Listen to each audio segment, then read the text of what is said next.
Hey everybody, TacBishop here. Coming to you today with a new video about mechanics is what I wanted to talk about today.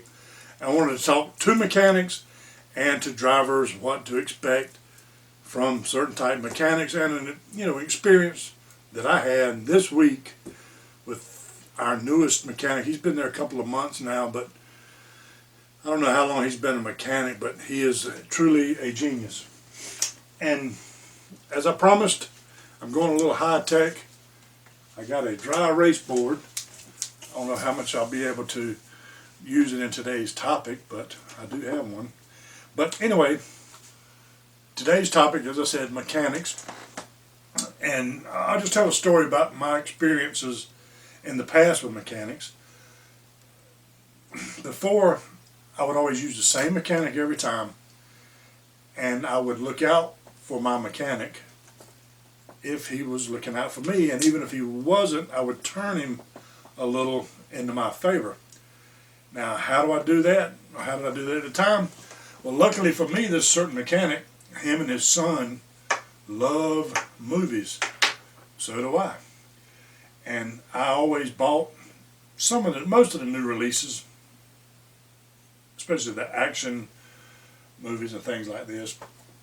So to look out for him and to become his number one favorite trucker, for example, this movie here, The Maze Runner, just for example, I would always buy the Blu-ray disc that had the DVD and the digital copy together.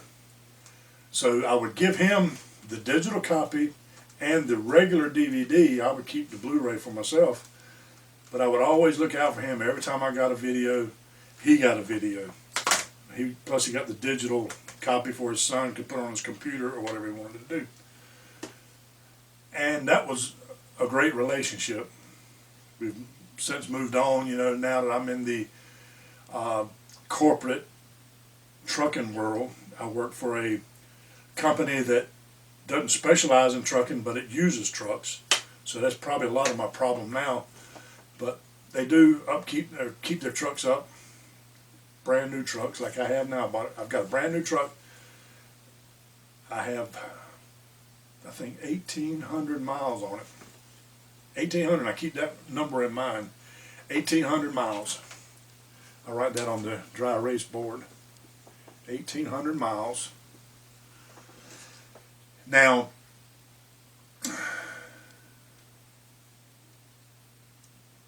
Thursday night, I got on the farm and I had a flat tire, and I called this mechanic out, and he's undoubtedly, now I'm not saying all mechanics are like this, but this guy is undoubtedly the smart-mouthest, dumbest person I've ever met.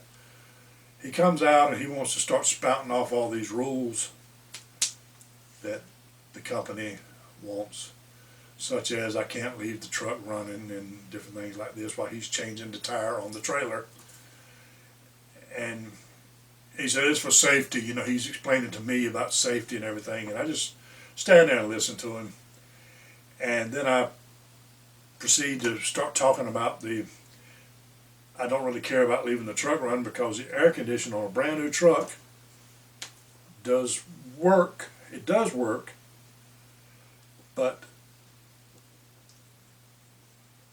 oh boy, I got some sloppy writing. I just do away with that. The air conditioner does work when I put a meat thermometer in it, 62 degrees on a truck that has 1,800 miles. You see that? 62 degrees. I need a bigger pen. I got some bigger ones right here somewhere. But 62 degrees on an 1,800 brand new Western Star truck, 1,800 miles. Not 18,000, 1,800. Now it's still cool in this area. So with that meat thermometer put in, 1,800. Well, the whole time I'm talking to him, he's doing this. Just waiting for me to take a breath so he can interrupt. And he said, is it work? No, he didn't say, he didn't ask me, he wanted me to write it up on the DVR that night when we got back in. I said, okay, I was going to do that, but I kind of wanted to talk with you about it. He said, well, we're tweaking them out, but you have to understand these trucks have a different type of gas in them. Yeah, because I told him that my car with the same meat thermometer would go down to 34 degrees, but it's stuck right in the vent. My truck's 62 in the vent, my car 34 in the vent. Well, it's a different type of gas, so we're talking about that now. So I don't call him on it. I just let him talk all his dumbness. And then he don't want to talk anymore. I'm not supposed to be in his work area at the back of the trailer, because I usually hang out with the mechanics instead of, sitting in the cab. But he doesn't want me back there anymore, so I go back to the cab and have the truck turned off like his company regulations require him to do, because he's not changing the tire if I don't cut that truck off. Well, then I watch as he gets on the back of his truck with the Tommy lift. He grabs the handle, and he's working the handle. As the Tommy lift goes together, his arm is reached across that point, and there's a sticker there that says, "Do not operate the Tommy lift while standing on the Tommy lift." So Mr. Safety is blowing this, or completely ignoring this safety sticker here, and we're not allowed to record any equipment. So I wanted to record that, but I couldn't. It's just against company policy. But I sat there and watched him do that. He raised it up and he raised it down. He rode it up and rode it down with the tire. Then he starts putting the tire on, and then he realizes he can't see very well, so he gets his little hat light out.